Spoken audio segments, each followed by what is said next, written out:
Assalamualaikum warahmatullahi wabarakatuh. Kami dari kelompok 4 ingin menyampaikan hasil diskusi kami yang berjudul penerapan prinsip dan hukum mekanika dalam air, yang dimana akan disampaikan oleh 4 penyaji. Penyaji pertama Retno Ayu Lestari, penyaji 2 Septiarko, saya sendiri penyaji 3 Aryesta Renaldo, penyaji 4 Palahurki.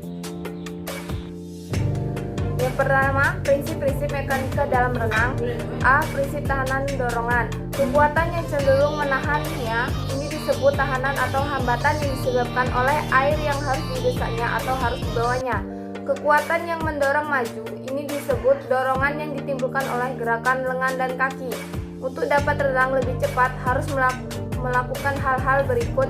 Yang pertama, mengurangi hambatan. Yang kedua, menahan dorongan. Atau yang ketiga, menggunakan suatu kombinasi dari keduanya.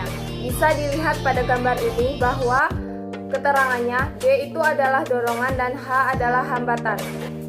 Yang A, hambatan. Ada 3 jenis hambatan air. Yang pertama, hambatan dari depan adalah hambatan terdapat gerakan maju yang ditimbulkan oleh air yang langsung ada di depan perenang atau di depan bagian badannya. Jenis ini sangat penting dalam mempertimbangkan mekanika gaya. Yang kedua, geseran kulit adalah hambatan air yang langsung di sisi badannya. Jenis hambatan ini penting untuk kapal terbang, kapal air, dan kendaraan-kendaraan dengan kecepatan tinggi, tetapi dalam berenang hanya mempunyai pengaruh yang kecil. Yang ketiga, hambatan ekor atau pusaran arus adalah hambatan yang disebabkan oleh air yang tidak mampu mengisi bagian belakang badan yang tidak mendatar, sehingga badan harus menarik sejumlah molekul-molekul air. Jenis hambatan ini penting untuk mempertimbangkan dalam merencanakan kapal laut, mobil, dan kapal terbang. Dapat dilihat pada gambar ini, ada 3 jenis hambatan air. Keterangannya bahwa seperti garis lurus adalah hambatan depan, seperti garis putus-putus itu adalah geseran kulit, dan seperti huruf C itu adalah hambatan ekor. Ini adalah 3 jenis hambatan air. Yang selanjutnya, yang kedua adalah Sulemlin. Perencanaan dapat mengubah suatu bentuk kendaraan, bagian belakang dan depan dibuat sekecil mungkin adanya hambatan depan maupun hambatan ekor, tetapi bentuk manusia hanya sedikit yang dapat dilakukan, yaitu melalui diet atau pembentukan badan bodybuilding. Namun demikian, posisi badan dalam air dapat diubah agar lebih mendatar, dan dengan demikian akan mengurangi hambatan depan dan hambatan ekor. Bentuk semacam ini disebut streamline. Dapat dilihat pada gambar ini bahwa ada 2 macam bentuk streamline, yaitu bentuk yang tidak streamline dan bentuk yang streamline. Pada bagian atas itu yang berwarna hitam adalah bentuk yang tidak streamline, dan bentuk yang warna putih yang di bawah itu adalah bentuk yang streamline. Pada slide ke-8 yaitu tentang dorongan. Dorongan adalah kekuatan yang mendorong renang maju dan ditimbulkan oleh gerakan lengan dan gerakan kaki berenang. Sebenarnya gerakan maju ini ditimbulkan oleh tekanan yang disebabkan oleh gerakan lengan dan kaki ketika lengan dan kaki itu mendorong ke belakang. Suatu prinsip mekanika gaya adalah hukum ketiga mengenai gerakan kaki dari Newton, yaitu hukum aksi reaksi. Dalam hukum itu dinyatakan bahwa setiap aksi mempunyai reaksi berlawanan yang sama. Misalnya, jika seorang berenang mendorong ke belakang dengan kekuatan 25 kilo dengan lengannya dan 5 kilo dengan kakinya, kekuatan resultante 30 kilo digunakan untuk mendorong maju. Newton menyatakan bahwa setiap aksi mempunyai reaksi berlawanan yang sama. Dengan kata lain, reaksi tepat berlawanan arahnya atau 180 derajat dari aksinya. Apabila seorang berenang menekan air langsung ke bawah, reaksinya mendorong langsung ke atas. Ya, kita bisa lihat pada slide 9 yaitu gambar 1 dan 2 aplikasi hukum ketiga mengenai gerakan dari Newton. Pada slide ke-10, tarikan lengan ada 3 jenis. Tarikan lengan dengan variasi-variasinya yang dapat digunakan dalam gaya crawl atau gaya kupu-kupu yang dapat menimbulkan berbagai jumlah dorongan. 1. Dorongan lengan dengan siku ke bawah. 2. Tarikan lengan yang lurus. Dan ketiga, tarikan lengan yang dianjurkan. Pada slide ke-11 kita bisa lihat gambar macam-macam posisi tangan. Pada slide 12 kita bisa lihat prinsip keteraturan dalam penggunaan dorongan. Prinsip ini dapat disebut sebagai prinsip kontinuitas gerakan. Penggunaan gerakan dorongan yang teratur adalah lebih baik dan efektif daripada penggunaan yang tidak teratur untuk mendorong maju. Inilah sebabnya mengapa gaya crawl lebih cepat daripada gaya punggung, gaya kupu-kupu atau gaya dada.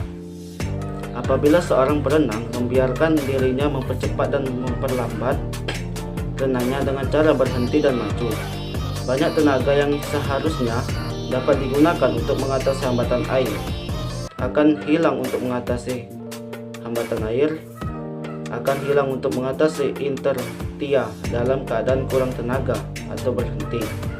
Biaya untuk mempercepat ini mahal, seperti dapat dilihat ketika orang mencoba mendorong mobil yang berhenti dalam gambar dan mobilnya berjalan maju. Tenaga yang digunakan untuk mendorongnya maju lebih sedikit daripada yang digunakan untuk mengatasi keadaan berhenti itu. Pada slide 13 kita bisa lihat hal yang sama juga berlaku dalam renang. Dalam gaya crawl dan gaya punggung, hal ini dapat dilaksanakan dengan sebelum menarik satu lengan atau segera setelah yang lain menyelesaikan tarikan itu.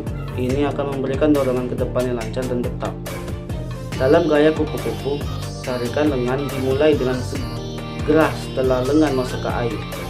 Setiap peluncuran lengan ke depan yang lebih lama akan menyebabkan badan mengurangi kecepatan. Pada gaya dada harus ada sedikit peluncuran setelah kedua lengan diluruskan ke depan, karena dengan jalan ini akan memberikan penggunaan yang terbaik dari momentum yang ditimbulkan oleh kaki. Momentum ini menyebabkan badan mendatar dan mengurangi hambatan. Kalau seorang perenang terlalu lama meluncur, kelajuannya akan terlalu banyak berkurang, kakinya akan menurun dan seringkali perenang harus mendorong mahal untuk menambah kecepatannya. Dan slide selanjutnya dilanjutkan oleh penyaji 3. Terima kasih.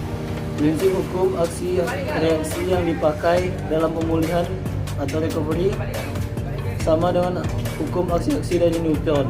Pemulihan yang salah dapat menyebabkan menarik dengan salah satu, yaitu dapat melakukan tarikan dengan terlalu cepat atau terlalu lambat, atau bahkan memperpendek tarikannya, atau mungkin melakukan peluncuran yang lama dalam tarikan lengannya.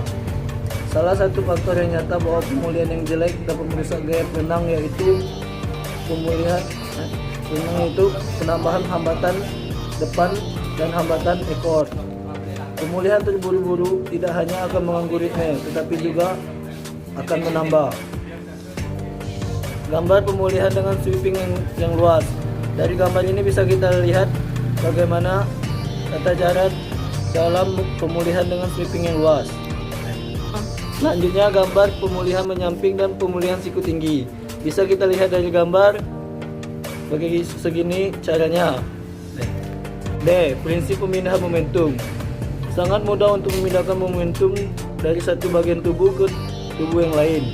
Prinsip dasar ini digunakan pada setiap gerakan-gerakan yang digunakan di dalam air. Selama mengayun dipindahkan ke seluruh tubuhnya dan membantunya meloncat lebih jauh pada saat start, maupun memperlambat kecepatan dari pemulihan lengan atau kedua gaya crawl atau gaya. Gambar pemindahan momentum pada start bisa kita lihat daripada gambar di samping ada 3 gaya. Seorang dapat melihat perlombaan renang gaya punggung selalu akan melihat salah seorang perenang kepalanya naik turun yang disebabkan oleh cacat pada gaya ini. Untuk menghindarkan gerakan ke atas dan ke bawah ini, perenang punggung hanya harus membiarkan lengannya terus masuk ke air dengan momentum yang ditimbulkannya. E. Prinsip teoris hukum kuadrat.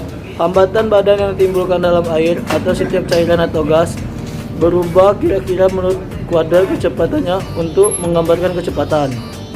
Hambatan ini juga berlaku bagi kecepatan atau hambatan berenang dalam air, yaitu suatu penggunaan langsung dan praktis dari hukum ini dalam renang adalah dalam kecepatan masuknya pemulihan lengan ke dalam air.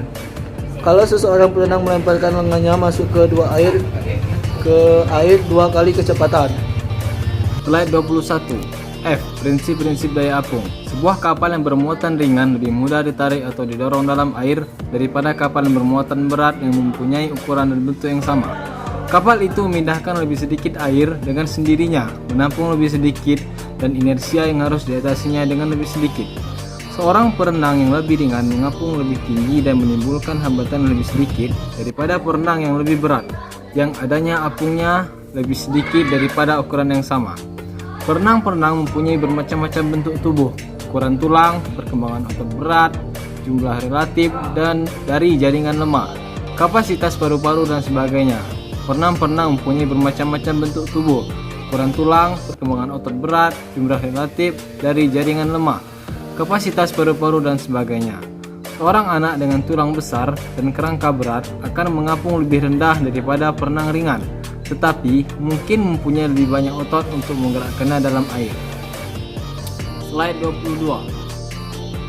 Faktor-faktor yang mempengaruhi daya apung. Volume udara. Seseorang yang mempunyai kemampuan menghirup udara lebih besar sehingga mampu menyimpan cadangan udara di dalam paru-paru, kemampuan daya apungnya lebih besar. Usia. Semakin muda usia, maka kemampuan daya apungnya lebih baik, tubuh masih lentur, belum banyak aktivitas yang berlawanan. Kepadatan tulang. Orang yang mempunyai tulang yang berat akan menyebabkan daya apungnya rendah.